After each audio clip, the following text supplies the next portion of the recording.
to Eclectic Self-Protection, Self-Defense Systems UK. In this video, we're going to be discussing how to use the Eclectic swinging back fist from both match fighting stance and eclectic variations of defense. So to begin with, we're going to talk about how the sports science of the swinging back fist works and how to actually use and generate the technique. So we generate it from our match fighting stance. So just a quick recap of the stance. The left leg's in front, the right leg's a comfortable pace behind, the back heel is raised, my knees are slightly bent, fists at shoulder level, elbows in tight, protecting the ribs, body not forwards on, semi-sideways on, good center of gravity, and in a relaxed state. So this is the match fighting stance. So how we generate the back fist is, first we need to understand is what part of the fist you're using. So you curl your fingers in once, again, and then the thumb is tucked below your two metacarpals here. Yeah? Tuck your fingers in once, again, and the thumb is tucked beneath your two metacarpals here, and you're striking with the back part of knuckles 1 and 2. So the back part of these two top knuckles here, and the target area selection that you're striking is either the sides of a jaw here or the temple, ideally. So sides of a jaw, side of a temple. So from this position here, the back fist has to start by drawing your fist to your opposite shoulder here, yeah?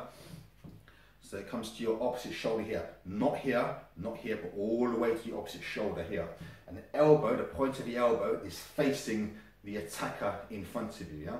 So the elbow faces the attacker in front of you. To generate the back fist, you need to start from this position here.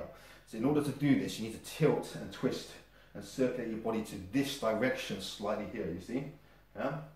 My elbow still faces high, and then from this position here, I also twist on my lead leg inwards to this direction.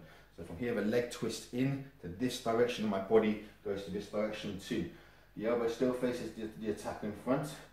I circulate, draw around, use torque of the body. I rotate my lead leg forwards to this direction as I rotate on the central axis of rotation. I tense on pointed impact against the attacker's jaw or temple, and I follow through and come back into my stance again. So watch this again. The fist comes to the opposite shoulder, the elbow stays high, the elbow faces the attacker. I circulate and rotate my body and foot inwards to this direction slightly. From this position, I draw the fist around in a circular action as my lead leg twists outwards and rotate on the central axis of rotation. I tense on points of impact and then follow through and come back into my stance. So we generate this at walking pace. It's just this action here, yeah? And just swinging the arm around and striking with the back part of the two top knuckles. So if we look at this at sparring pace now, you've got an attacker in front of you. From here, you're in a match fighting stance.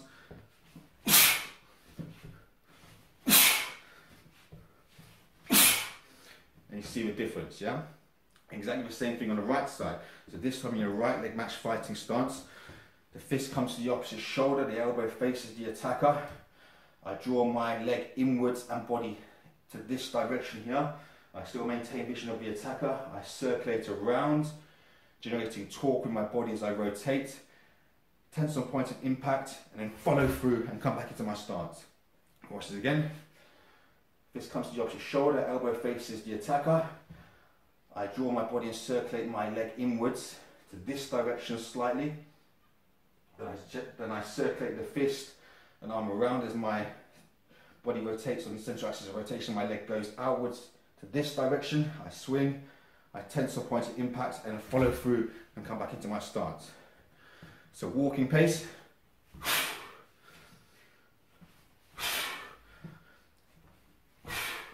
Now at sparring pace, there's an attacker in front of you.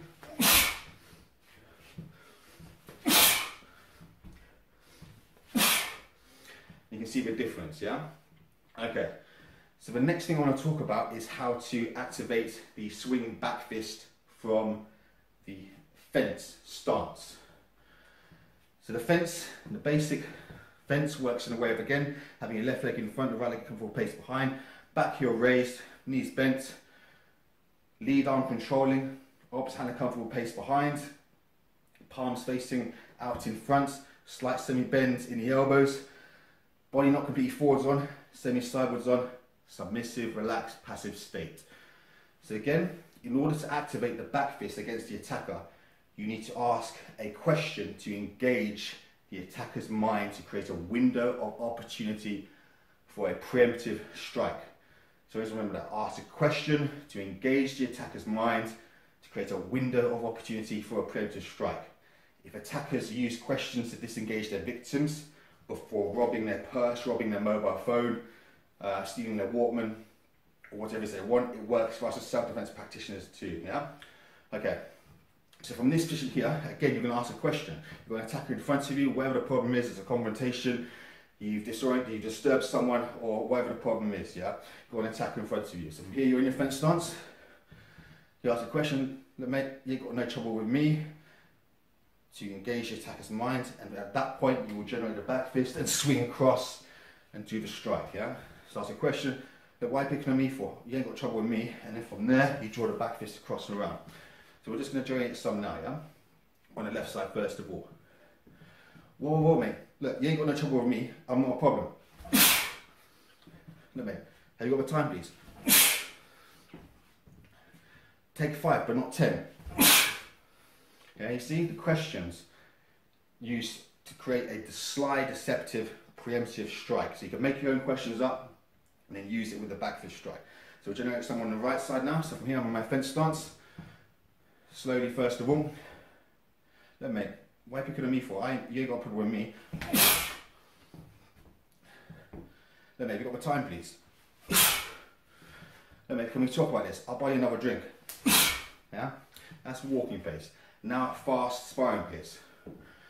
Look, mate, you ain't got trouble with me. Look, take 5, but not 10. Whoa, whoa, whoa, why are you picking on me for? Have you got the time, please? Look, mate, stay there. There's a taxi there. See? So the questions are very effective for engaging and disengaging the attacker, for energizing and preemptively striking with these back fists. So that's from a forwards position. Now we're going to talk about how to use and activate the back fist from a reverse retreat position. So as opposed to being forwards on here, you could be in this position here.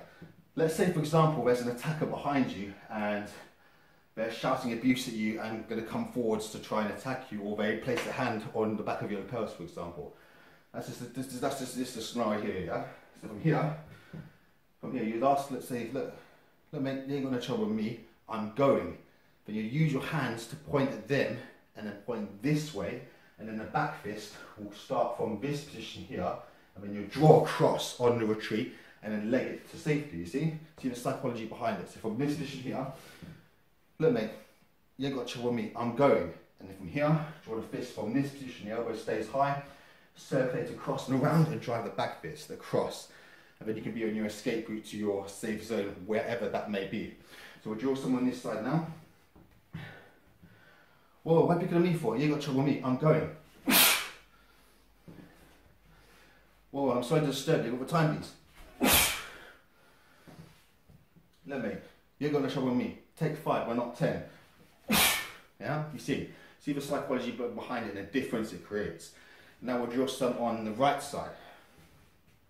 So again, from here, you're behind, you're facing, you could be walking forwards on, and then there's an attacker behind you, they're shouting abuse at you, or they're picking on you for whatever reason, or you've disturbed them in some way. Yeah? So from here, let me, I'm going, no trouble with me. Let me, take 5, here's 10. Whoa, why are you picking on me? Have you got time, please? You see the difference, yeah? So the back fist, from a swinging perspective, is very effective for causing damage to the attacker, yeah? The next thing I want to talk about is how to use and interlink the swinging back fist with other strikes and techniques. So if we go back to the basic fence first of all, to begin with, or the match fighting stance or defense, from here, you've done the first back fist, it circulates around you, tense. From here, the arm can follow through in the opposite direction. So from here, you drive a swinging, slicing elbow across to the side of the face. Yeah? Or alternatively, you might do a swinging back fist, come down, and then do an opposite punch into the ribs. Or alternatively, you might do a swinging back fist and then follow through with a diagonal cutting elbow across the side of the attacker's face. Exactly the same thing on the opposite side. From here, in your match fighting stance, you do a swinging back fist, come round, and then use a slap in the side of the face. Or alternatively, you might use a swinging back fist, come round, and then draw an inwards knife hand strike to the carotid artery.